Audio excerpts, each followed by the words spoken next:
Season 3. Season 3. Look at that. Episode 2 of the Hall of Fame show, brought to you by Kirk Buchner, Evan Nolan, co-creators of the United States Athletic Hall of Fame. Vote right now. Evan, where can they vote? They vote at notinhallofame.com/USAHOF, correct? Just USA. Or just USA. Oh, okay. Got you excited. We're pretty excited about this. This June, we're finally going to announce the first class, but we didn't decide it. We have put together a blue ribbon committee. I'm not saying that sarcastically. We've got Olympic medalists, former NFL players, coaches, everything. Not just Evan and I. No, a lot of people who seem a lot more impressive than we are. So absolutely. So check that out. That's a shameless plug to start it off. And why not? And you know what? I'm in a good mood, and I shouldn't be, Evan, because I'm starting off my shit box with actually nothing really bad. Because my shit box, for those who are just tuning in for the first time, I just say whatever the hell I feel like it, whatever that might be. Sometimes I get very animated, and Evan has to calm me down, and sometimes he just lets me go. Yeah, depends on the topic. Yeah, and I'm going to say that I should be upset because my Saints got eliminated. Mm-hmm. But that Sunday was one of my favorite football days ever, from top to bottom. And I just want to, as much as we bragged on the NFL for a lot of policy issues, Roger Goodell, and we probably still will again, this last Sunday was incredible, top to bottom, beginning to end. I never enjoyed Red Zone so much. It was fantastic. And I just want to say this to the Jacksonville Jaguars and Detroit Lions. You had every reason not to show up, and you did. Mm-hmm. And I think that's really great for both fan bases. And hats off, not literally, because my hair is not good today, but to the NFL and just giving us all a fantastic Sunday of football action from 1 o'clock Eastern right down to I guess 11 or 12. Yeah, I'll say this: the Lions sucked this year, mm-hmm. but they never were an easy game. They played their asses off with the talent they had all season. Right, their talent just sucked. Yeah. I can't say that necessarily about the Jaguars, but that certainly happened with the Lions. And if they get a little more talent in there, that's a good sign for Dan Campbell. Mm-hmm. I will say the one thing that came out this week that was ridiculous, there's no chance. I don't care what they say. The Raiders were running a play on 3rd and 4, whether or not the Chargers called a timeout. They were running a play. They're not going in shotgun to kneel down, guys. Yeah. They were running a play. They called timeout. I didn't hear. Do you know why they called timeout? No. I think I looked at this freeze frame. And it looked like they only had 9 players on the field on defense. I don't know if that's the case. I figured I would have heard that from somebody else at this point. If it was, they didn't have enough players on defense. But guys, they were running a play. Regardless, I don't care what they said after the game. I don't care any of that stuff. They were running a play. Looks like your guy, Cooper Kupp, is going to be the MVP. I'd be very surprised to see that not happen. He should be. Our offensive MVP, anyway. TJ Watt looks to be like he's going to win the Defensive Player of the Year award. Both of them could easily be elevator up, and that's the other section we do. But I'll save a little bit for that later. But I think we said at the start of the season that there were going to be some records that would fall, and with the extra game. Let's not put an asterisk on it. That's not the player's fault. They didn't want it. I don't think there's one player who wanted to have a 17th game this year at all. Not one of them. Wait for 3 years, then we'll get an 18th game. Absolutely. Oh, that's coming. I think that's a given. Which comes first, a team in Europe or the 18th game? Same year. Ooh, that actually would make a lot of sense. Yeah. Every now and then I come up with something that makes sense. It doesn't happen too often. but I guess we can sort of run with that at this point. We've got another loaded show. I don't know if we want to get into some of these deaths right No, away. let's save those. Let's talk about the College Football Hall of Fame. Yeah, okay, so let's do that. So the College Football Hall of Fame has announced their class of 2022. Mm-hmm. And which doesn't get inducted until December 6th. Yeah, I never It's weird understood they do it in that. January and then it goes all the way that far. But anyway, Well, yeah, I don't get it. It's not like they really need to do that. I mean, why can't you just do this in the summer? Like sort of yeah, kick off the college football season with that. I don't have a good reason. I don't think they do either. I'm sure they don't. Otherwise, we'd know what it is. As much as I watch a lot of college football, I have to admit, a lot of these people I'm not that familiar with. More familiar with them for what they've done in the pro ranks. For those who did play pro in the NFL, not all of them did.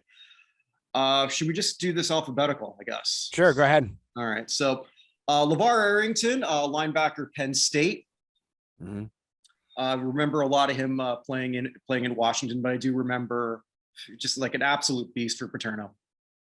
Yep, 100%. He was by far the best linebacker in college at that time. Mhm. So despite the fact he didn't have as great a career in the NFL as one would have hoped, that was a correct pick at the time. It's so easy to look back and be like, "This pick was terrible." LeVar Arrington was a great pick at the time. It just didn't go the way they wanted it to. So He still had a pretty good career. I mean, like he still did. Yeah, I mean, the amount of first round busts we see all the time. Mm-hmm. I mean, scouting is not perfect at all. You just don't know who's gonna. These are also 21 and 22-year-olds Mm-hmm. who haven't hit their physical peak yet. True that. So. Yeah. Champ Bailey, I think he's the only person who's now a member of the College Football Hall of Fame and the Pro Football Hall of Fame from this class.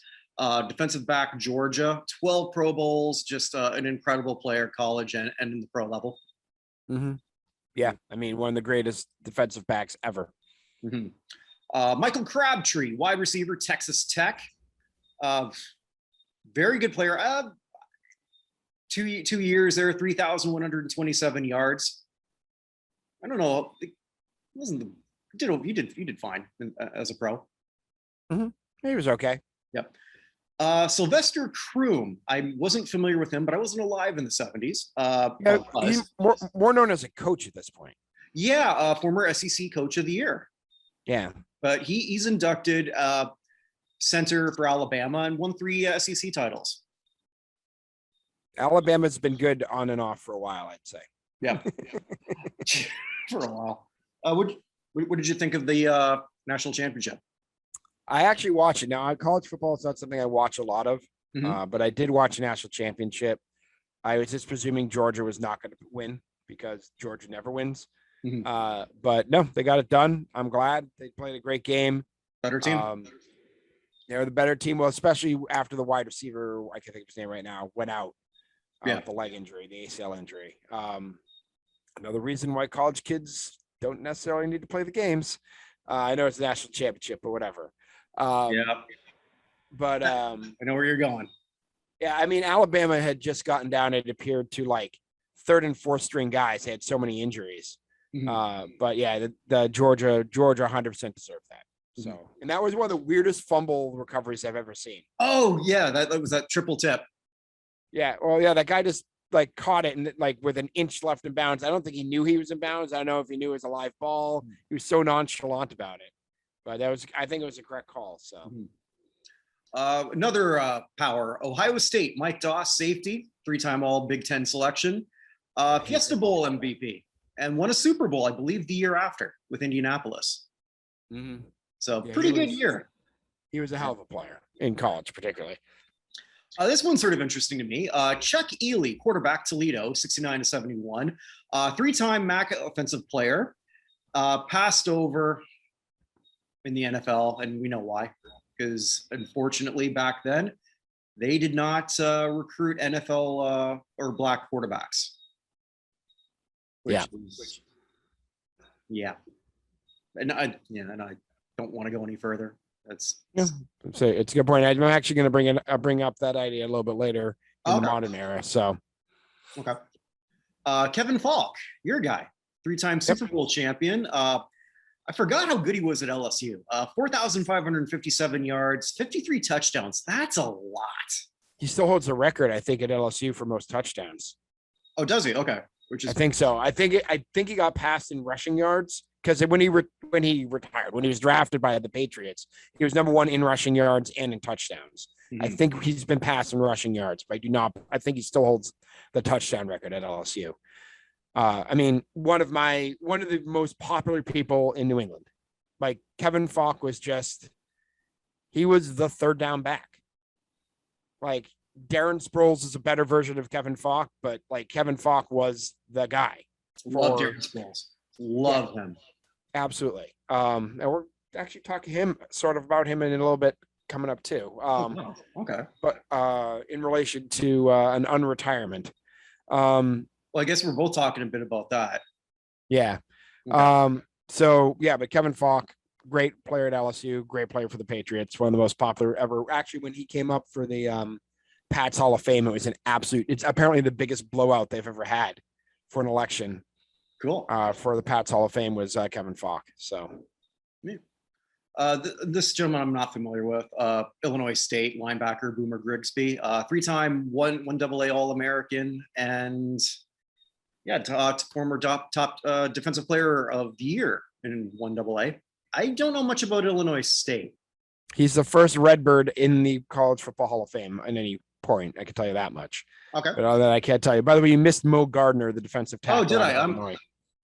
Oh, yeah, because I guess Illinois State. Yeah, it's easy for me to sort of like just go right by that. Sorry about that. So, yeah, Mo Gardner, defensive tackle, Illinois. 2-time All-American, defensive lineman of the year, co-Big Ten defensive player of the year. Yep. It's pretty good resume. So, from Oregon State, we have Mike Haas. I don't know how to pronounce that. I apologize. Biletnikoff Award, and played for Chicago, Seattle. I don't remember too much of him. I don't really either. Yeah. Marvin Jones, linebacker, Florida State, 2-time All-American, and spent a bit of time with the Jets. He did. Yep, I remember him with the Jets. I don't particularly remember his time at Florida State. That was like at the time Florida State was super good though. So I'd imagine.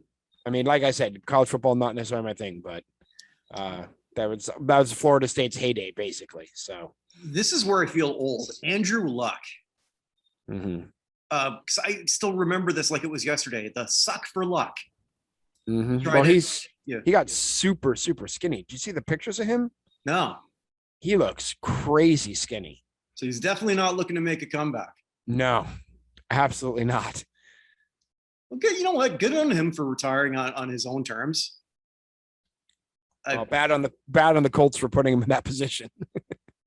True. I mean, obviously, I'm sure they wish he would have made that decision three or 4 months earlier. But you know, the heart wants what the heart wants, or the heart doesn't want what the heart doesn't want. Yeah, and the Colts, I bet, probably wish that they decided not to do Hard Knocks during the season 3 or 4 months earlier. Probably not. I didn't see this last episode, but I'd imagine it was an emotional one. I'm sure it was. Mark Mesner, defensive tackle, Michigan, 4-time first team All Big Ten. I read he's the first person to do that. Seems he should have been in much earlier than that, based just off of that fact. That's what I can't figure out, honestly, when I'm looking through all this. And I'll admit, I'm not a big devotee of the College Football Hall of Fame. So I don't quite grasp the patterns like I feel like I do in pro football and some of the other ones that we discuss on a regular basis. But yeah, every time we do this, it always feels like, how are some of these guys not in yet? And how did some of these people skip a line? I don't quite know. I think I'm gonna have to look into that. I think it'll get sent out to a voting base, and maybe there's a bit of homerism. I don't know. Yeah, I know. By the way, I just looked it up. Kevin Falk not only is the all-time all-purpose leader in LSU history, is the all-purpose leader in the history of the SEC still. Well, it says a lot, doesn't it? It does. Yeah. So, yeah. Terry Miller, running back, Oklahoma State from the 70s, 4,754 yards. That's a lot in the 70s. That like an awful lot. 3-year career in the NFL with the Bills and Seahawks. This one's a tragedy. Rashaan Salam. The only Heisman winner in this group. Luck won. Luck did not win. Did not win? I thought He finished he finished second to who did he finish second to? Hold on, I'll look that up in a second. Okay. But yeah, okay, Heisman winner, high first round, only 2005 yards in his last season in college. Holy crap. It's pretty good for the number of games they play in particular. Yeah. Possibly the best offensive player. I think I could say that. Best offensive player in Buffalo's history. I think that's a pretty safe thing to say. Luck lost Robert Griffin III. Oh, okay. I got that wrong. All right. That seems legitimate. Yeah. Well, RG3 was such an amazing player. Still remember that last thing that just sort of like knocked him right out in Washington. Just Washington's field ended his career. Mhm. Same thing with Chris Cooley. Chris Cooley's career was also ended by Washington's field. Heck, Jalen Hurts' career was nearly ended by a busted railing at Washington Stadium. That's very true. So, what a dumpster fire. He's awful. RG3 or just Washington? No, Daniel Snyder. Okay, yeah. So he is. Let's move on. Dennis Thomas, center, Alcorn State, two-time All-American. Only offensive lineman ever to be named Offensive Player of the Year in his conference. That's amazing. Wow. That's all you can really say. And do you know who he beat in 1973 for that award? I do not know who. A running back from Jackson State named Walter Payton. Yeah, was a runner-up. Well, so an offensive lineman beat out Walter Payton for the Offensive Player of the Year in the SWAC. Yeah, I saw that fact. I had to go look up and see what was going on with that. Zach Wiegert, Nebraska, another big team. Three-time first team All Big Eight. Yeah, Big Eight. Forget about that. Yeah, had a nice NFL career. And Roy Williams did very, very well in pro. I forgot, won some Super Bowls with Dallas. Yep. Yeah, fringe contender maybe for a Pro Football Hall. Oh no, he never won a Super Bowl with Dallas. Did he not? No, he's 99 to 01. So Dallas hasn't won since 94. What the hell am I thinking? Oh, Pro Bowl. Sorry. I'm thinking Pro Bowl. Sorry. Yeah. Did Pro Bowls with Dallas, not Super Bowls. Yeah. But a very nice career in Oklahoma. Three coaches that other than Gary Pinkel, I know, but John Luckhart, Washington, and Jefferson. I don't even know where that is. The first person for Washington and Jefferson. It's in Pennsylvania. Okay. Where in Pennsylvania? I'm not exactly sure where it's near. It's near California University in Pennsylvania. Okay. So I which is not exactly. It's Western. I think it's Western Pennsylvania. I can't remember. Okay. I just know it's there. Yeah. Overall record of 222, 70, and 2. So pretty good. That is pretty good. Yeah. Billy Jack Murphy from Memphis, 91, 44, and 1. And Gary Pinkel. He's still the all-time winningest coach in Memphis history, and he left in 1971. So tells you all you need to know about Memphis football, I suppose. And Gary Pinkel with Toledo and Missouri, two-time MAC Coach of the Year, one-time SEC Coach of the Year. Which to do that in the SEC, that's pretty good. Yeah, that's pretty good. So congratulations to all of them. I'll have to do a lot more research for the next time we talk about this because I got to understand this process a lot. Yeah, the whole thing is weird. Like you see the nominees, you're like, oh, I can't believe that person's not in. And then the other times you're like, and then you see people get elected and you're like, wait, how did this guy, like, how's a 4-time all-pack Big Ten like unit selection waiting from 1988 to 2021 to get in? Like, well, the guy who beat Walter Payton. Yeah, exactly. So who knows? Yeah, I'm gonna have to sort of like do a lot more into that one. That's a blind spot for me, I have to admit. We've got a big retirement to look at. Someone who I like him more than Mark Burley, and that's John Lester. Yeah. So John Lester finally retired at the age of 38. He said he had offers, but he wanted to go out. Well, he said he thought he's a pretty good judge of his own talent. Yep. And he could do it again, but why? Essentially, he finishes with 200 career wins. His ERA is 3.66 for his career. He retires 200 wins. 200. Here's the thing: 200 wins is going to seem like a lot. It is. In the future. Yeah. So in all the left-handers since in the modern era, only 9 of them. Let me get the actual stat here. My computer is just being super slow. So in the modern era for lefties, there have only been 9 who have 200 wins, a winning percentage over 600, and an ERA under 400 or under 4. There have been 9. 6 of them are in the Hall of Fame. One is CC Sabathia, who isn't eligible yet. CC's got 245 wins. When I was looking at this, CC's got a much better candidacy than I even really thought. And the other one's Andy Pettitte,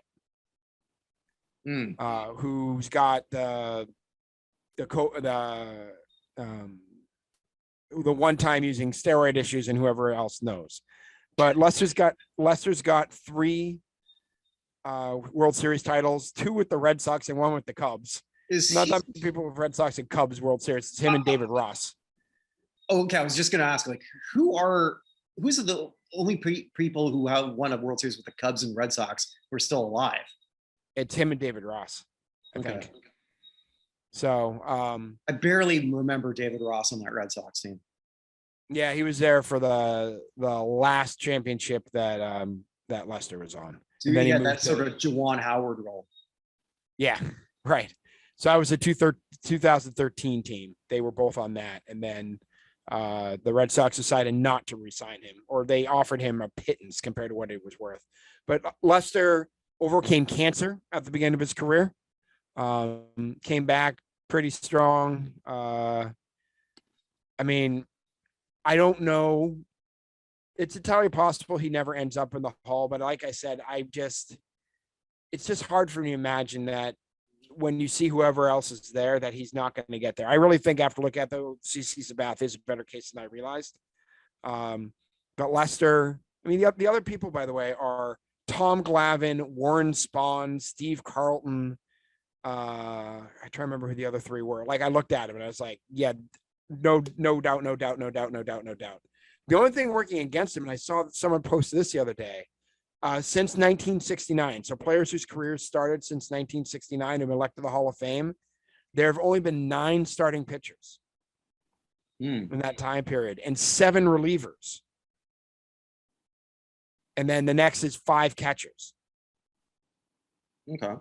So it may be kind of hard. Think of all the starting pitchers are. It may be kind of hard for a starting pitcher to get in, just everything, but he's got to have he's going to be on the ballot for a while, particularly since all the mess that we have now is going to be cleared off. I would think too, if Mark Burley has survived, and this is nothing against Mark Burley. I like Mark Burley, but I think John Lester is a better candidate. Not by much. Yeah, perhaps. I could entertain that argument either way, though. Yeah. Speaking of that, we are going to be doing next Tuesday our baseball discussion, which all this is, it's not going to be like our football one. It's going to be far looser because we're just going to like discuss candidates in the roundtable forum. If you want to be a part of that and you're not already, let us know. Probably going to be about 6 or 7 of us. Be a lot of fun. And then after that, it'll be the big football one. That'll be some seriousness. That'll be much more serious. Yeah. Yes. So. Yeah. Just wanted to get that out of the way. You reminded me. Oh, sorry. I was just say a couple other baseball things we need to get out of the way. Yeah, that's actually what I was going to get to. Yeah. So 2 players are getting their numbers retired. One, I understand why now. The other one, I don't understand why now. So the one I understand why is Jim Cott was just elected to the Hall of Fame as a senior member, and the Twins are retiring his number. Yep. Twins probably should have retired his number earlier anyway, just for what he did for that franchise, 15 Gold Gloves, all the wins and everything. It's kind of amazing that he wasn't already. But the Mets are retiring Keith Hernandez's number now for some reason. I don't get why now and why not. They hadn't done it already. Is Hernandez because he still does the Mets broadcast and has for quite a while, right? I believe so. So, I mean, maybe it's like that whole combination thereof. Could be. Yeah. Because now he's so it's been a good year for Keith, or a good 12 months. So he's finally into the Cardinals Hall of Fame, which he should have been some time ago. Mm-hmm. And now he's got his number retired by the Mets, which is pretty good. Mm-hmm. Yeah, those are two pretty good franchises to be remembered by. So I don't know what this does for any future veterans ballot, but it never hurts. It's an elevator. Certainly can't hurt. Yeah. Now it goes on that his number's been retired in New York, and he's a member of the Cardinals Hall of Fame. Mm-hmm. Like that's certainly got to go on his resume when you discuss absolutely. It. So, yeah, just saw that Seinfeld episode. Rewatching all Seinfeld on Netflix. Cool. You don't like that one either? Seinfeld's fine. Okay. Right, because if it seems like if it's an NBC sitcom, it's not for Evan. Well, it's just Friends is awful. So there's this new. By the way, Quantum Leap is getting a sequel reboot that just got approved today. Why? Because Dean Stockwell's dead, and they said they can only do it over his dead body. I don't know. That's all I can think of. But yeah, so that's coming out. Yeah, but there was another show. I can't remember what it was, but they said it was Friends for this generation. I'm like, oh, that's terrible for that show. So something grand. I don't know. So it's not like there's not a million shows. There's shows will never mean what they used to. That is true. And I don't know. I don't think that's necessarily a bad thing either. I might have said this to you, or might have said this to Chris on another show we do, which is this crap was on national television. You can check that out. We're going to finally look at a dating show. I think it's 2003 Am I Hot or something like that. Oh yeah, Am I Hot? That was a great show. Immortalized in the Weird Al song set to Eminem's Lose Yourself. Okay, I didn't know that. A 30-second spot, then we're back to Are You Hot? I was planning on recording The Sopranos. I forgot. Yeah, anyway. Yeah, I've never seen that. We actually wanted to do Who Wants to Marry a Multimillionaire. We can't find it. Millions of people watch that live, including me, and it's not on YouTube anywhere. I'm telling you, if you ever want to do Murder in Small Town X, I'm your man. All right. Well, you're gonna be a guest on that at some point in time for sure. Get me Murder in Small Town X or Man versus Beast. I'm up for both. Yeah, you're definitely on that. I actually lost my train of thought. Big shock. I don't know. Do we want to go to dead things or dead people at this point? Yeah, we've got quite a few to look at. Unfortunately, I said last week I was hoping you'd have a smaller section, and then couple got to me this week. Yeah. All right. So we're gonna start with in the world of music. There's a bad week for Canada, my friend. Starting with Harp Dog Brown, Canadian vocalist and harmonica player, honored with the Maple Blues Award, one of the top blues musicians in Canada from Edmonton, passed away at the age of 59. I don't know what he passed away of, but he was only 59. Oh man, my computer is super slow. From the East Pointers, who are a Canadian traditional roots band, who won their folk music group from Prince Edward Island, who won the Juno Award as the best folk band in Canada in 2017. Cody Chiasson passed away at the age of only 39, I believe. Shit. I actually didn't see what he passed of either. 37 actually passed away. So yeah, way too freaking young. From hold on, not that one. Sorry. From the Dixie Cups, who have not changed their name despite the Dixie Chicks having changed theirs. Sorry. The cups. Sorry. The Yes. D cups. The D cups. Yeah. Rosalie Hawkins passed away. So she died from complications of a surgery at the age of 77. The second of them to pass away recently, or I guess fairly recently. Joan Marie Johnson died of heart failure back in 2016. I'm trying to remember what their big hit was. Well, they did Chapel of Love. Yeah. People say Iko Iko, probably. Their version of Iko Iko. Okay. Although Dr. John also had that one. Let's see. Gee, the Moon is Shining Bright. The ABC song. There are a bunch of them. Yeah, Chapel of Love is the one I was trying to remember. Yeah. Because I think that was their number one, if I remember correctly. That would make sense. Yeah. Yeah. But yeah, Chapel of Love was a million selling record. So, but yeah, she passed away at the age of 77. Also passing away is a pioneer of, I know this is a very, very strange group, but Kaiso Jazz, which is another Caribbean version of jazz. Clive Zanda from Trinidad and Tobago, basically the creator of a type of music. I can't really tell you exactly what separates Kaiso Jag from other things, but he was the forefather of it. But he passed away of complications of diabetes at the age of 82. We lost Michael Lang at the age of 77 in Manhattan, best known as the guy who came up with Woodstock. Yeah, I read that. I didn't know that. Yeah. His ex-wife his first wife, Anne Lang, was a backup singer for both Joe Cocker and Leon Russell, but he died of a rare form of non-Hodgkin lymphoma at the age of 77.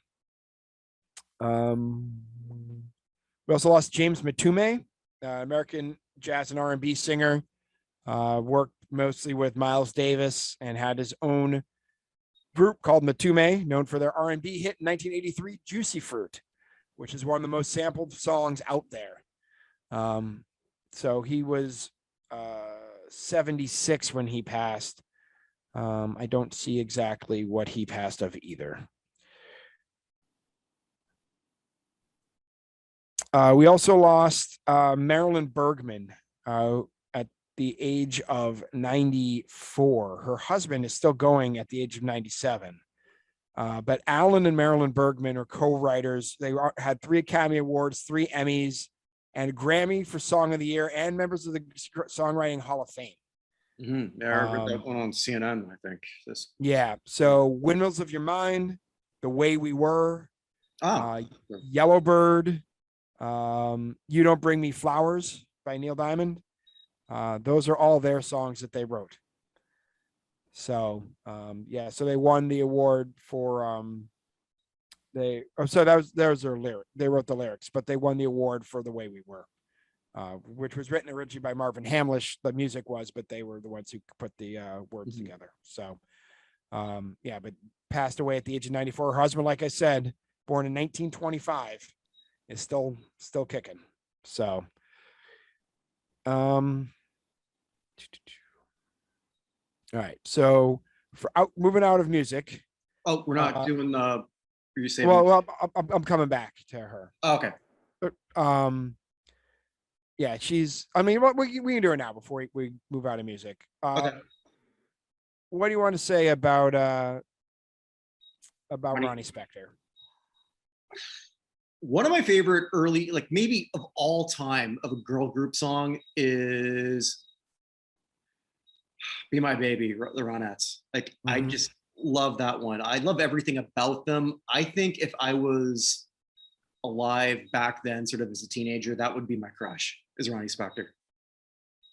Understandable. Yeah. An incredible voice, very unique. I never really got, and maybe because I'm looking at it with a post 60s lens, how she was the original bad girl of rock. I don't see it. You know, especially with the Shangri-Las around at the same time, but maybe I'm missing something, but maybe it's because she had that voice that could sound dirty and sweet at the same time. Yeah, which Eddie Money played up so much to Take Me Home Tonight. That's actually where I really first understood who she was. Yeah. I've been 15 when that came out. And I wasn't really looking at early 60s stuff at the time. Just Probably like true. Ronnie says, be my little, I'm not going to butcher that. Yeah. But yeah, to me, Ronnie Spector will always be a goddess. The shit she went through with Phil Spector and the class that she showed when he died, to be able to separate the music from the person after what she went through. And for those who don't know her story, basically he held her as a prisoner for a few years in their home due to his paranoia and jealousy. And Spector, Phil was a musical genius and a piece of shit at the same time. Yep. I think what I said when we talked about him, I guess a year ago, because he's only been dead a year. So yeah, that's my thing on Ronnie Spector. I think I still think she's fantastic. I still want to use it in the present tense. I don't want to believe she's dead. Yeah, she unfortunately did pass of cancer. She's a member of the Rock and Roll Hall of Fame. They at least got the Ronettes in and screw that one up. It took them a while, but they got them in back in 2007.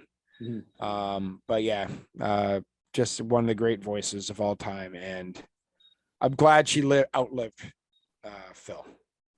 Yeah, I am too. I didn't read what kind of cancer she had. I just read that it wasn't a very long battle. So I guess whatever it was probably diagnosed recently. Yeah. That's the only thing I read. Yeah. So just going back to Phil though, and her memoir in 1990, she said that he subjected her years of psychological torment and sabotaged her career by forbidding her to perform, surrounded her house with barbed wire and guard dogs, and confiscated her shoes to stop her from leaving. When she was allowed out of the house, she had to drive with a life-size dummy of Phil in the car. He installed a gold coffin with a glass top in the basement, promising he would kill her and display her corpse if she ever left him. And that's the interesting, the psychological warfare that this guy could sort of like put on people, because physically he was not an imposing guy. Phil Spector, he was, I think, what, 5'5", if that. Yeah. Just when you're in, no, God, I don't want to go here. Good, but because we probably know, I know I do. Some people who just wonder, like, why do you stay in that when you can physically do something? If people do, maybe we'll move on to something else. Yeah, whatever. So, but yeah, Godspeed, Ronnie Spector. All right, from other walks of life here, from the world of wrestling, and from a bit part in one of my favorite movies, Spaceballs, Dee Boer passed away. I'm not familiar with him. She. Okay, I'm not familiar with her. So her ring names were Matilda the Hun, Queen Kong, and Queen Adrena. Okay, I know who that is. Yeah, she was one of the women of Glow. Correct. Yep. Yeah. Because they had a couple documentaries on that on Netflix, which were the Glow stand for the Gorgeous Ladies of Wrestling. Yeah, that they sort of did a thing on that, a pretty good one. Because the Netflix documentary, which led to the show, I forget what. Yeah, damn, I can't remember. And it's Chavo's son who did all the stunt work. Oh, okay. Crap. I'm blanking on it with Allison Brie. What the hell is it called? That Community. Yeah, well, no, yeah, but it wasn't Community. I mean, like, she was the star of the show. It was literally based on the whole Glow thing. Oh, okay. I don't think I know that one. And it was a really cool thing that they did because Chavo Sr. passed away during the filming of that. And one of the episodes was dedicated to his memory, even though he had nothing to do with any of that stuff. Which I thought was pretty classy. Knowing Senior, I know he would have appreciated that. That's gonna bother me that I can't remember the damn name of that show. But yeah, what was she in Spaceballs? I don't remember that. She was a bearded lady from Spaceballs, which is a very bit part. But she also, of course, was in Brain Smasher, a love story with Andrew Dice Clay and Terry Hatcher. And she was also in Aerosmith's "Love in an Elevator" music video with a dwarf on her shoulders. So that one in forever. But yeah, but she'd also been on. She was married with children, My Two Dads, Mama's Family, Night Court. Usually playing Queen Kong in all those shows. She had a tough few last years. She had a motorized wheelchair because she had spinal deterioration, suffered from lupus and peripheral neuropathy, and passed away at 73 earlier this week. From the world of hockey, we lost Phil Samus, age 94, a member of the Toronto Maple Leafs championship team in which one was it? The 1940. He's the last surviving member of the 48 Stanley Cup team for the Leafs. The amazing thing is the amount of fans that the Leafs have. You got to figure that the fan base, would it be 90-10 from those who've actually seen the Leafs win a cup? Oh yeah, I mean the last time they won was 67. Yeah. So, I mean it's crazy. Good After retirement, I'm sorry. Very good team this year. It was a very good team this year. That's true. But at his retirement, he became a dentist and studied at McGill. But he passed away at the age of 94. From the world of swimming, which is not one we bring up much, but I feel compelled to bring this one up. Bill Boomer, better known as Buzz Boomer, who is a swimming coach at University of Rochester, but also the coach for the 2000 U.S. Olympic team. So responsible for coaching Jenny Thompson, Dara Torres, and Amy Van Dyken, among others, who are all pretty good swimmers, passed away at the age of 84. It's when he started as a swim coach, he had never been to a swim meet in his life. He was an assistant track coach at the University of Rochester, and they needed someone to coach the swimming team, and it came with a pay raise. So being at the University of Rochester, he figured that what he did was he actually went to the physics department and tried to figure out how the human body reacted to water in the pool to try and streamline and make the movements more aerodynamic or fluid dynamic and everything else. So his techniques with aligning the core body and minimizing water resistance were basically groundbreaking. And yeah, so he also coached the men's soccer team for 4 years at University of Rochester. I didn't even know there was a University of Rochester. It's in Rochester, New York. So I put that together, but well, it could have been Rochester, Minnesota. You don't know. That's a pretty big place too. But yeah, so he passed away. Actually, the other thing too is he had, when he was a kid, he lost several fingers in a farming accident. So that was something else with him that was sort of interesting. But yeah, but Buzz Boomer was 84. Also lost Tennis Hall of Famer Bob Falkenberg, who was a member, who was, I guess, U.S. Brazilian. He represented both at one point or another. Best known for winning the men's singles in 1948 and for introducing soft ice cream and American fast food to Brazil in 1952. The first Brazilian fast food conglomerate. There was apparently a Brazilian fast food chain called Bob's that he was the person in charge of. So he was elected to the International Tennis Hall of Fame in 1974, the Intercollegiate Tennis Hall of Fame in 85, and his high school's Hall of Fame in 1999. So it took all the way till then. But yeah, he passed away at the age of 95. Nice life. Good long life. Yeah, pretty good. He seemed to do pretty well for himself. Australian golfer Bob Shearer passed away at the age of 73, probably best known for winning the Australian Open in golf in 1983, beating out Jack Nicklaus and Payne Stewart, who finished second and third. That's a pretty good tournament to win. Yeah, he was 73 years old. From baseball, Eddie Basinski passed away. He was a member of the Dodgers and Pirates. He was actually a All-Star in 1945. Damn. Passed away at the age of 99. So, yeah, one of the oldest major leaguers still living when he passed. From the world of baseball, another Canadian loss. The longest term member of the Canadian women's national baseball team, Amanda Asai, or I think it's Asai, passed away at the age of 33. She's been a member of the Canadian national team since 1988. Oh, sorry, since 2005. She's born 88. So 2005 to 2021. She unfortunately had a skiing accident and died at the age of 33. So probably one of the best female baseball players in the history of Canada. Fell into a tree well while skiing at Whitewater Ski Resort, unfortunately. All right, I'm kind of dumb here. What's a tree well?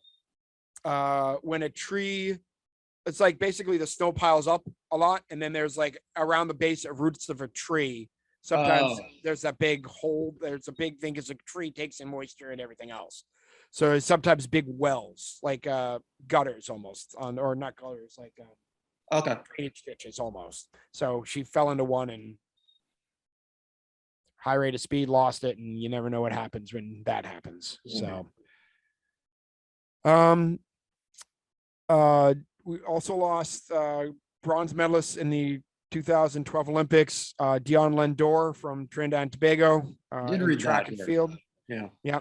He died at the age of 29 in a car accident, Mhm. unfortunately, when he was in Houston. Let's see here. We lost somebody who we're all probably happy we lost. Robert Durst passed away. Good riddance to bad rubbish. Suspected serial killer. He was 78, and that's all I'm going to say about him. Surprised you brought him up at all.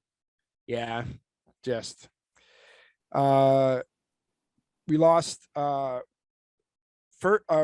member of the Virginia Cavaliers Hall of Fame and one of the first ever Iranians to play college football in the United States, Jim Bakhtiar, who was a kicker for their team, immigrated to the U.S. As a small child, set an ACC single game record with 210 rushing yards in 1956, and was their main kicker on their team. First team All-American in 1957. He passed away at the age of 88. Aren't that many Iranians who played football in the 1950s? I almost feel like we need an Iron Sheik quote, but I think we've sort of used all that stuff up. Iron Sheik had a very poignant comment for one of the names still coming up. I only got 4 more names here. Member of the Canadian Football Hall of Fame, Don Sutherland, passed away at the age of 85. Both a coach and a player. He was an all-star in 62, 64, 69. And then an Eastern All-Star in 61, 62, 64, 65, 68, and 69, mostly as a kicker. He passed away at the age of 85. Next year, you're going to your first Canadian Football League game. Sounds good to me. Yep. Not as famous, but dying the same day as the next person to bring up. Dwayne Hickman passed away. Dobie Gillis. Yeah, Dobie Gillis got overshadowed because he died on January 9th. But he passed away at the age of 87. That was a very the many loves of Dobie Gillis was a big deal back in the 1950s into early 60s. He and Bob Denver, Gilligan, who passed away a few years ago. So Gilligan must have passed away, 2005-ish, somewhere around there, probably. I think only Tina Louise is still alive. From Gilligan's Island, correct? Yeah. But yeah, so he was 87 years old. Mm-hmm. He died from complications of Parkinson's disease. In one of my favorite guilty pleasure movies, A Night at the Roxbury. There you go. Correct. Yep. And then the person who died the same day as Bob Saget. Yeah. America's dad. I think a lot of us kind of remember the first time, like of a certain age, that we realized, holy shit, Bob Saget's a dirty motherfucker. Yes. Like the first time you actually hear his comedy, like, oh my God, like how? How is Danny Tanner like this? But he was. I used to hate that guy because I hated America's Funniest Home Videos. America's Funniest Home Videos was just YouTube before YouTube existed. Right. But I hated his comment. I hated it. And then I just came to love the guy. what he's doing that for a paycheck. Good on him, right? Someone was going to do it. It might as well have been him. If you're going to get a squeaky clean image, you might as well make some money off it. And then you just sort of like flip the switch. Well, the Aristocrats was a game changer for him. Yeah. Yes. So, definitely. Yeah. But did they announce what he died of? They haven't said it yet, other than it wasn't drugs and it wasn't foul play. So, okay. But he had just started a tour that he was going to be doing. He said just a few days earlier that he felt like he was 26 again, like that. But yeah, just 65 is way too young. So yeah, it really is. He had a lot more left in him. The Bob Saget roast was when I say it plural, was great. I mean, all those Comedy Central ones are. That's maybe the only thing I like on Comedy Central. Yeah, Bob Saget. I mean, just like the other comedians, how they really felt about him is, I think, really, says it all. Can't say I really got into Full House or anything like that, but I did get into his comedy once I learned that's what he really was. Yeah, but hey, if someone's gonna offer you a bunch of money to be have some sweet, stupid comedy, do it. I mean, he did it well. He did. So did it so well. I never saw that coming. No. So, but yeah, he was only 65. At least he died in a Ritz-Carlton and not a Motel 6, I suppose. My hotelier wife would like that comment. And finally, the biggest name, at least in terms of us who passed away this week, is Don Maynard. Don Maynard, member of the Giants for 1 year, which people mostly forget, but mostly known as the wide receiver of the Jets. Someone, I lost the stat, but somewhere between like his 32 to 34 age years, he averaged like 1,800 yards receiving a year. It was ridiculous what he was like at that point, even at that late in his career. So I didn't realize too that at the time of his retirement, he was the all-time leader. Yeah, he's all-time leader receiving yards. Yeah, he had 633 receptions for 11,834 in receiving yards and 88 touchdowns. And for that time too, and it's not like who do you think? You think pretty much he got Joe Namath in the Pro Football Hall of Fame, or did Joe Namath get Joe Namath in the Pro Football Hall of Fame? Joe Namath's mouth and winning Super Bowl III got them in the Pro Football Hall of Fame. Don Maynard gets in without Joe Namath. I don't know if Joe Namath gets in without Don Maynard. That's sort of where I was going with that. Yeah. Yeah. I mean, Don Maynard and Don Hudson were probably the two great first wide receivers in terms of like the modern game. I know there's some guys who played before that, but they're mostly running stuff back then. But Hudson and Maynard. I could see, because like going back to, and it feels like I'm promoting, but why the hell not? For our U.S. Hall of Fame. So let's say Don Hudson gets in, and I don't know who's going to get in. It's going to be 50 of them. It's up to all of you. Your votes equal ours. Maynard would be another candidate to put in, as a possible nominee, depending on, what everyone sort of thinks. I'd put him ahead of Namath, bluntly. 100%. But Namath has a much bigger name than Maynard does. Well, that's sort of why it's all the will of the people. Yep, that is true. Yeah. But his number's been retired by the Jets. 4-time AFL All-Star, AFL champion in 68. Well, that was the year they won the Super Bowl III. On the AFL all-time team, passed away of complications from dementia.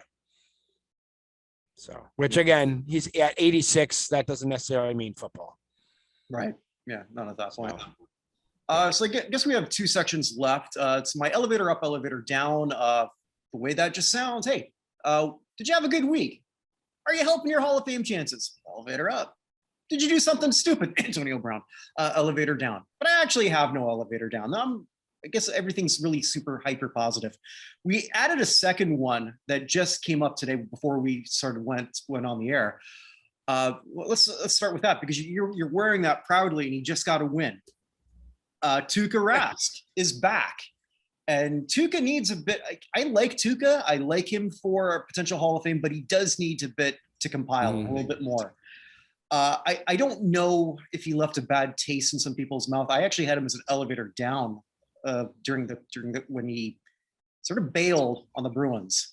Yeah, there was apparently a family thing, but then he was out seeing golfing 2 days later.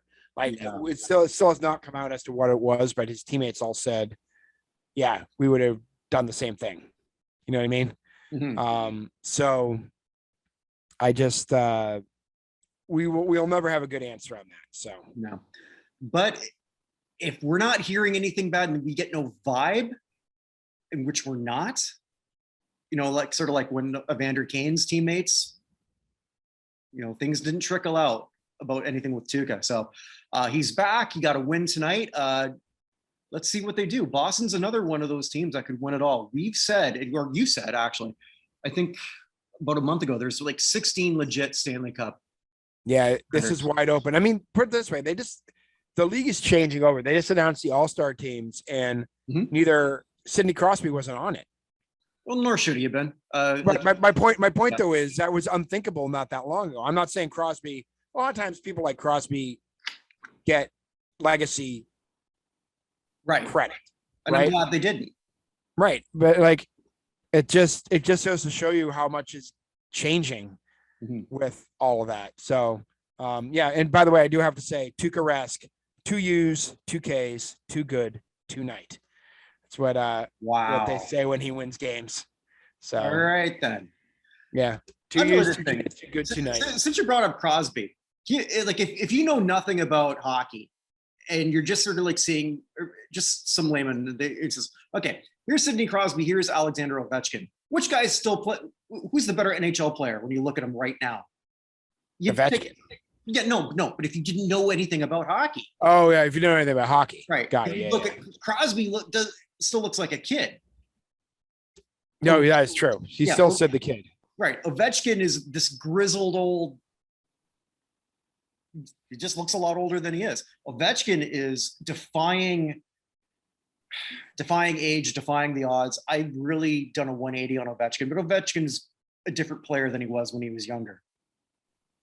True. Yeah, he's a far greater team player, and 100% on that. Yeah. I mean, I think I said years ago to a few people, like, you will never see Ovechkin win anything. Yeah, I remember you saying that. But and I'm happy to be proven wrong. I have nothing against him.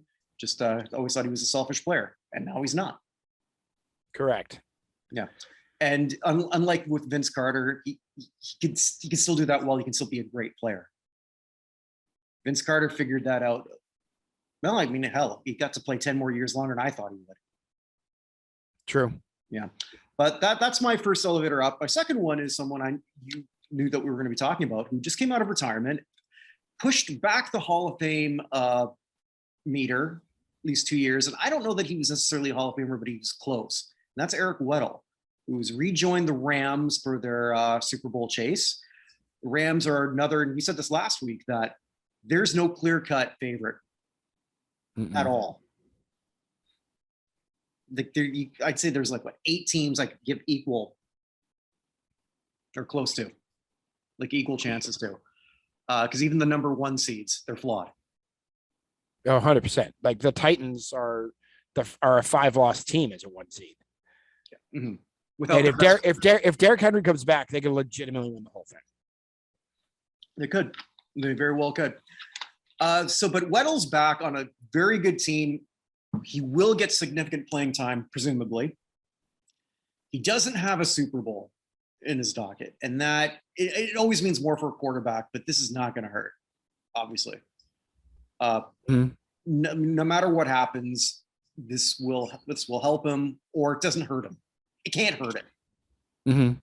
Does Eric Weddle to you, like when he retired, I mean, he's an all-decade guy, 29 picks, 6 Pro Bowls, really good career, but Chargers, San Diego, or LA just don't get love unless you're Junior Seau or Dan Fouts.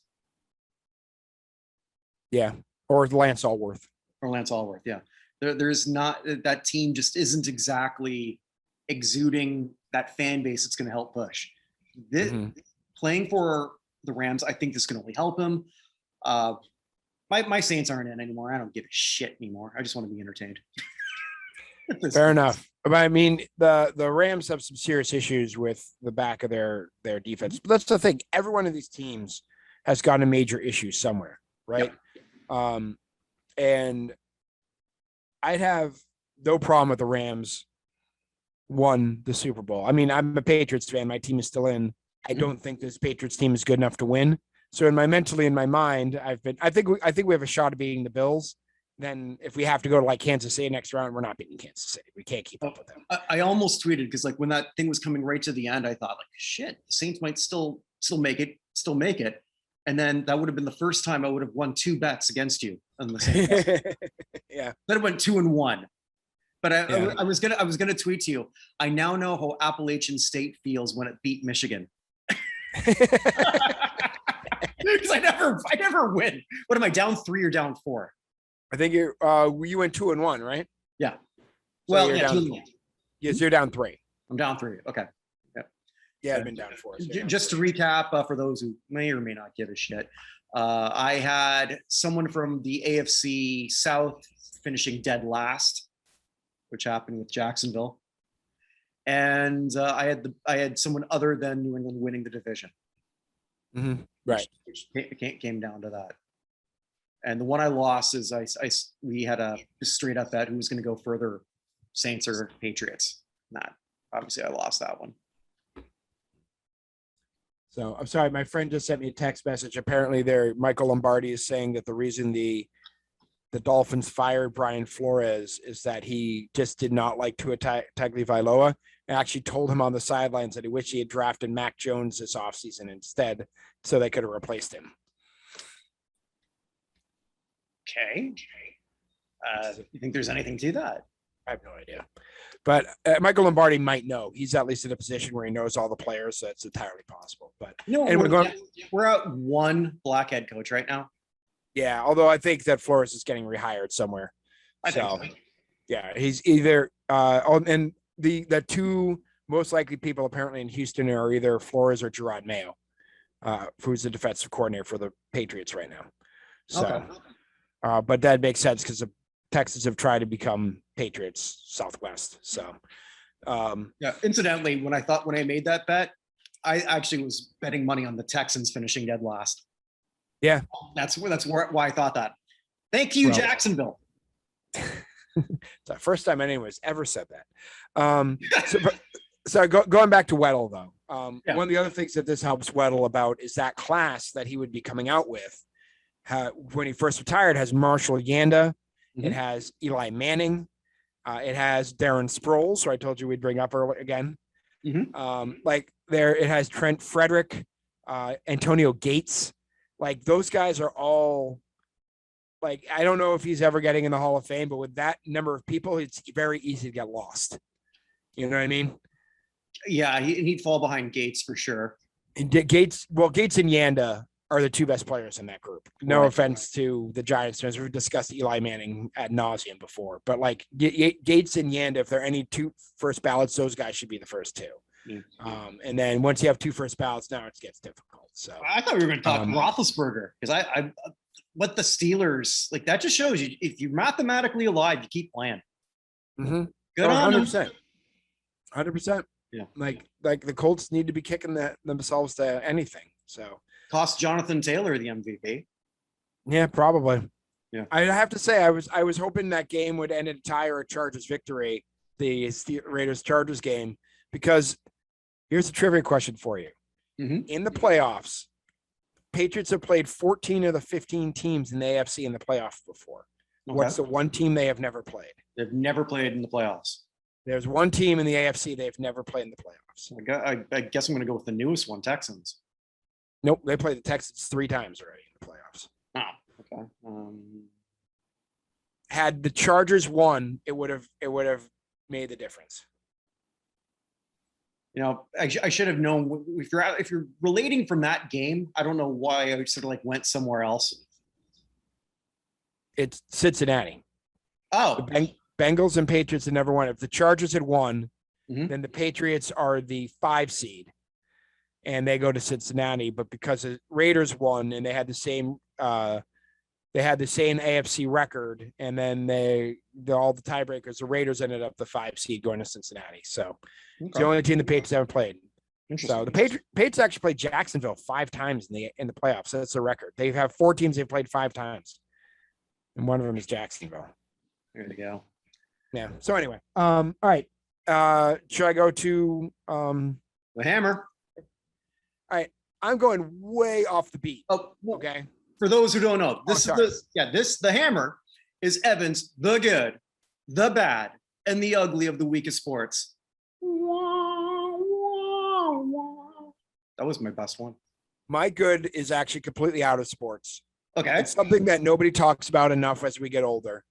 This may have been the greatest week for what? Prostates? Well, no, as we get older, they talk about that more. This is something they talk about less as we get older. Okay. This may have been the greatest week for dinosaurs in a long, long time. All right. Definitely would not have guessed this one. It was very, very exciting. So the scientists think they have found the largest dinosaur now in Argentina, which would pass the Argentinosaurus, which is currently listed as the largest dinosaur. They can't be 100% positive because not all the dinosaurs are intact. They found a fully intact ichthyosaurus, including skin and stuff, in a bog in the United Kingdom in England. And they've discovered a raptor egg, a 72 million old raptor egg that has the fossilized remains of the baby still inside in almost perfect condition with feathers on the baby. If there was like a raptor egg, it's going to hatch and it's going to be Jalen Rose. You're going to let in 81 points. Yeah. So it was honestly, in terms of discoveries for dinosaurs, and we have a son who likes his dinosaurs, greatest week for dinosaurs a long period of time. Those are back to back days. Nice. On that piece of information. So there wasn't anything really good in sports. So I figured you got old and no one asks you what your favorite dinosaur is anymore, you know? Yeah. In case you're wondering, it's Yankeeosaurus for me. So, Stegosaurus. Team Stegosaurus. Stegosaurus is great. My niece has Triceratopses all over her house. Actually, their dog is named Topsy, which is short for a Triceratops. Nice. They named the dog before they got it. So the dog was going to be Topsy. I named the dog before we got it too. Yeah, there you go. So anyway, that's the good. The bad, I wanted to talk about the Major League Baseball. I've done that enough. They had their proposal to the players, which didn't go anywhere. But I've already talked about enough about that. So let me talk about a man who's currently under investigation in 3 separate countries. Novak Djokovic.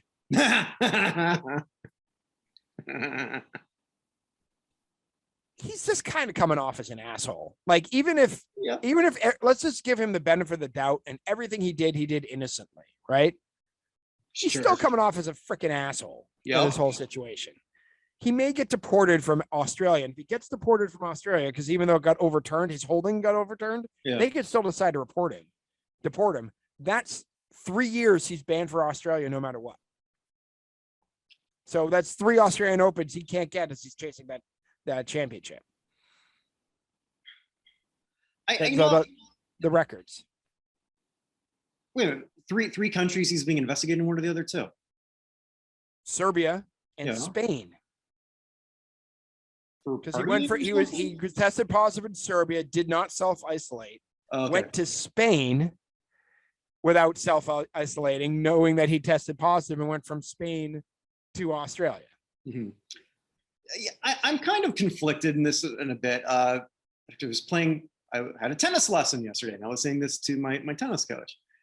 While he's telling me I'm doing everything wrong, apparently I pirouette when I'm playing. I'm a complete mess. I don't know what the hell I'm doing, but that's neither here nor there. And I'll say to you what I said to him. I'm not really for a lot of this draconian thing that's going on in Australia, but I'm also not for somebody being able to escape the rules of a country because they're rich and famous.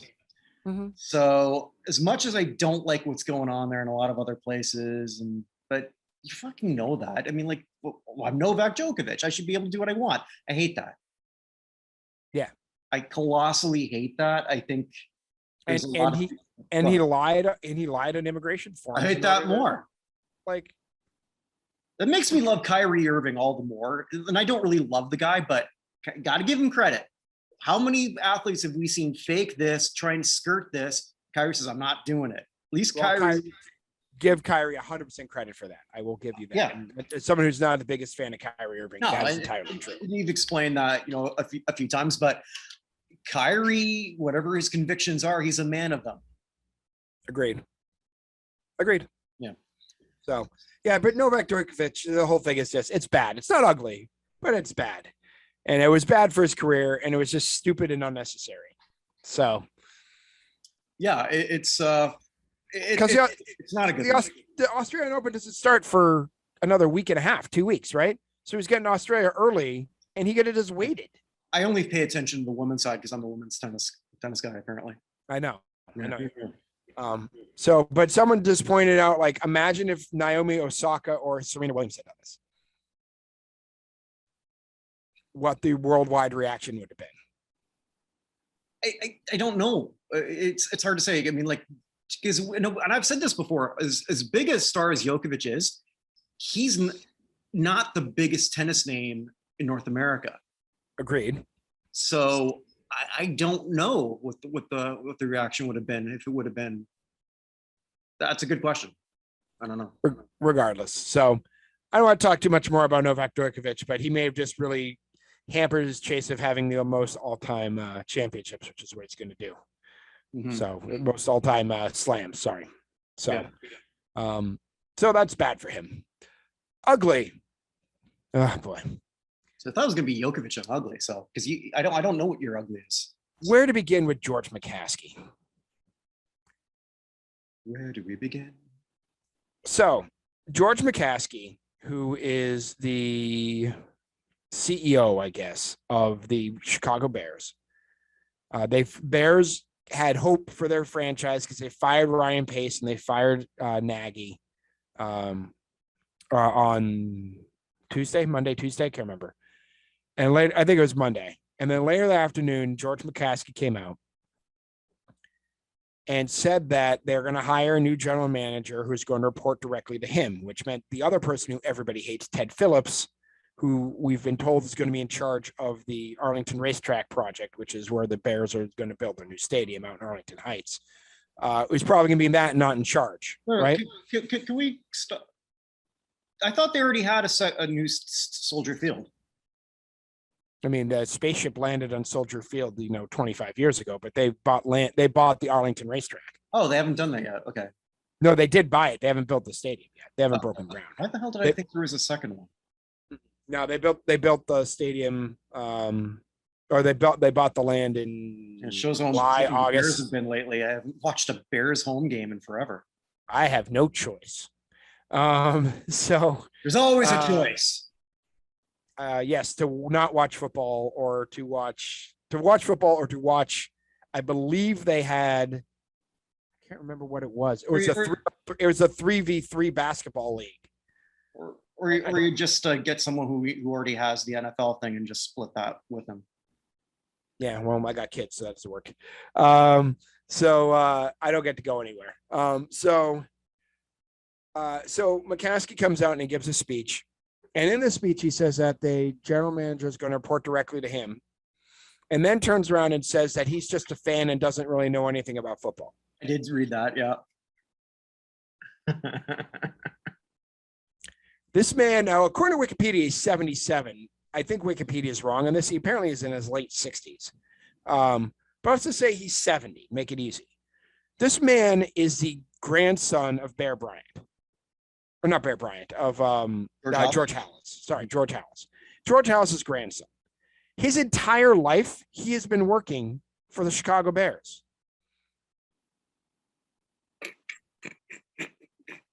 He's the chairman of the board of the Chicago Bears. Now, that board, I would like to point out, how many members of the board do not have the last name McCaskey, do you think? There are 8 people on the board. How many do not?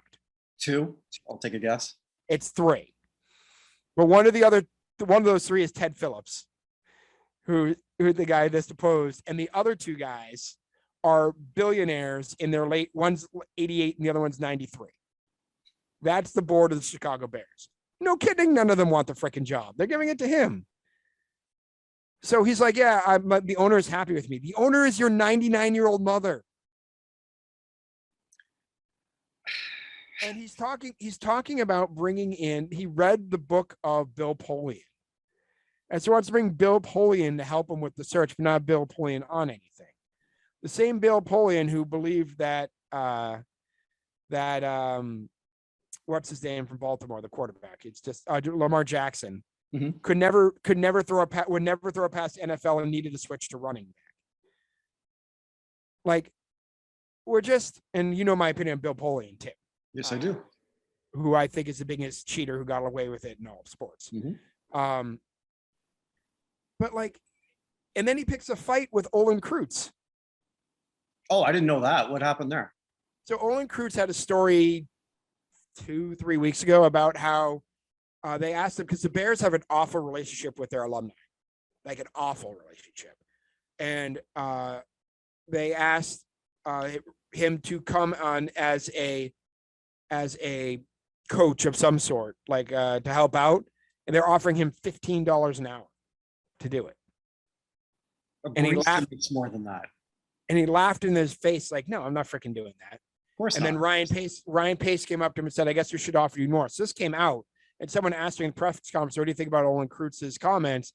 He goes, always have learned to take everything Olin Kreutz says with a grain of salt.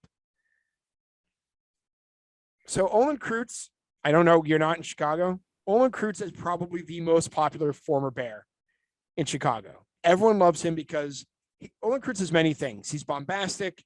He wears his heart on his sleeve. He is not a liar.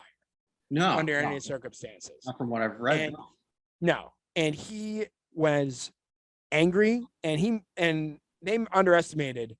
Let me tell you, way more people like Olin Kreutz than like George McCaskey. I would think in so. this town. Yeah.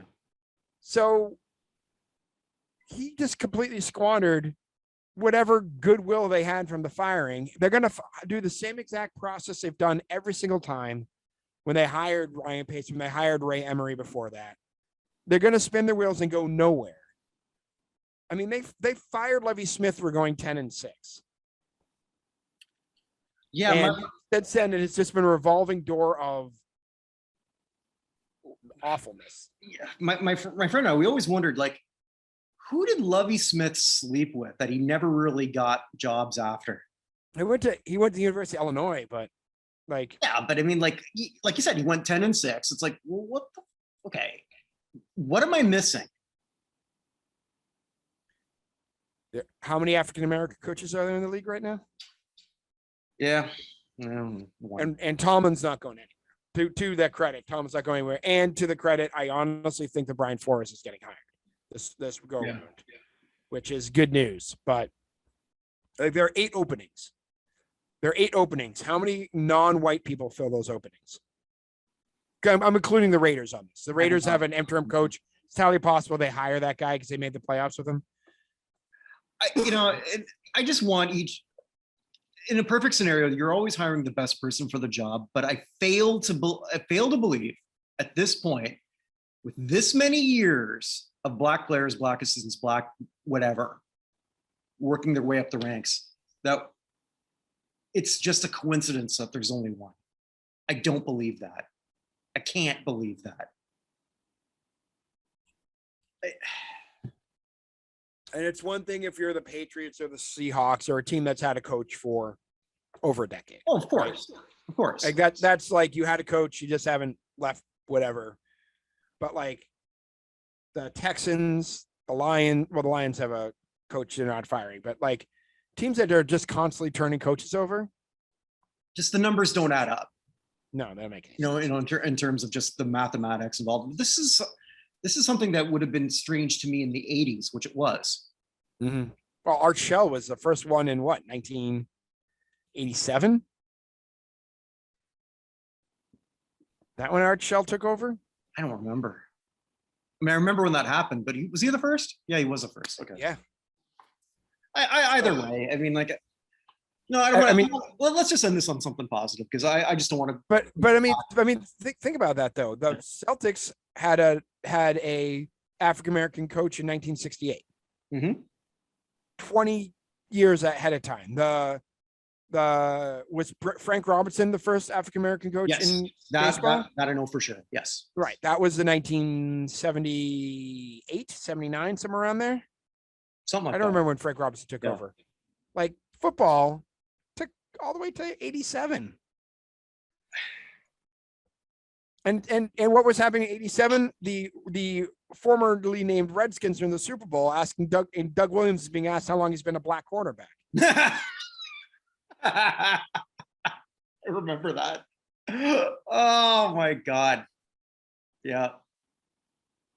So I don't know. But well, we'll see. We'll see what happens. But the Bears are and George McCaskey just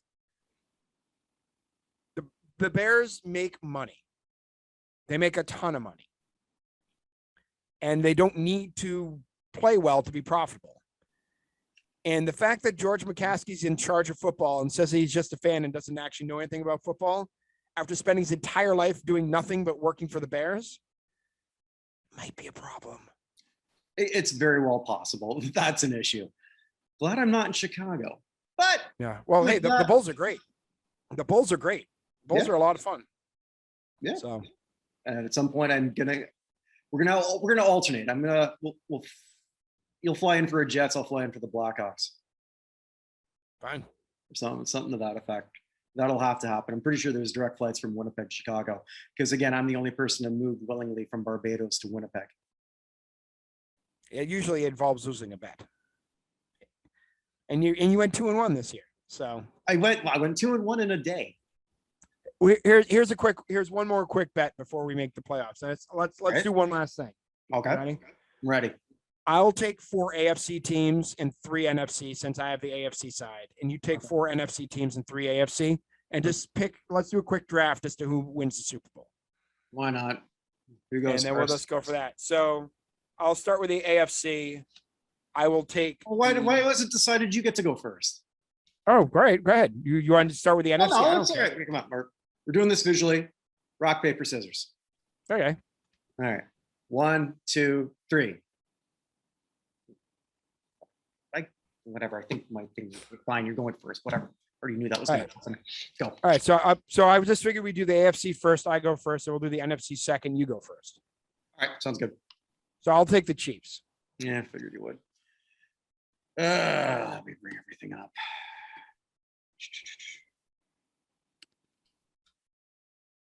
So we're only picking AFC right now? Only AFC right now. Okay. I'll take the Titans. Pretty good. Take the number 1 seed. Well, might as well.